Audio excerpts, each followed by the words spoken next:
Bonjour, bienvenue dans Debug Mode.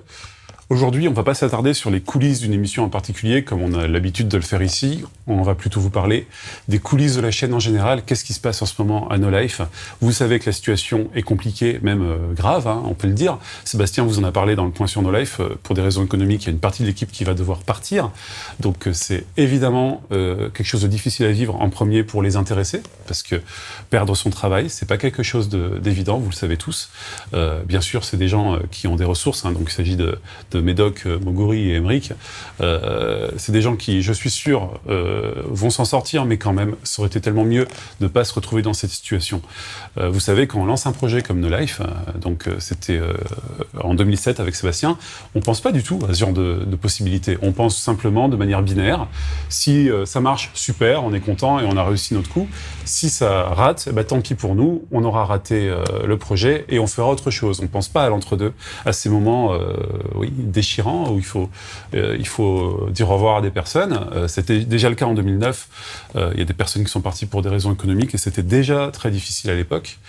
C'est aussi difficile à vivre pour le reste de l'équipe. Vous imaginez sentir des gens partir et travailler dans une entreprise au destin incertain, c'est pas évident non plus. Et à ce niveau-là, tout le monde reste très digne, que ce soit l'équipe jeux vidéo ou le reste des gens à No Life, tout le monde donne le meilleur pour essayer de faire les meilleures émissions possibles, encore et toujours. On a vraiment une chouette équipe, vraiment. Là, qu'est-ce qui se passe? On reçoit beaucoup de messages de soutien autour de nous. Ça nous permet aussi de tenir, mine de rien. C'est important que ce soit évidemment sur les forums, les réseaux sociaux, des spectateurs qui nous disent que pour eux la chaîne compte. Et du coup, ça, pour nous, c'est un moteur. C'est un encouragement vraiment précieux. Mais aussi des amis de No Life, des gens avec qui on travaille, des partenaires, parfois même des chaînes entre guillemets concurrentes qui appellent pour prendre des nouvelles. Tout ça, c'est quelque chose qui compte beaucoup pour nous, vraiment, qui a du sens et qui nous permet également de tenir. J'ai vu évidemment aussi un petit peu les réactions sur Internet. Il y a beaucoup de personnes qui disent ils ont qu'à mourir, de toute façon ça ne devrait pas exister. Ça fait longtemps que la chaîne aurait dû s'arrêter. Est-ce qu'on a le droit de ne pas être d'accord? Nous, voilà, chaque jour qui passe est une victoire. Ça nous permet de présenter nos programmes, de traiter les sujets qui nous plaisent de la manière qu'on aime. On essaie de faire des choses avec le cœur qui nous plaisent et on va continuer parce que Sébastien nous a dit qu'on a une chance de s'en sortir. S'il nous disait que ça s'arrêtait, on s'arrêterait. Mais là, il y aurait une chance. On lui fait confiance, donc on suit Sébastien et on va le plus loin possible. On essaie de courir suffisamment vite pour ne pas tomber. Voilà, c'est un petit peu comme ça l'ambiance ici. Les choses avancent.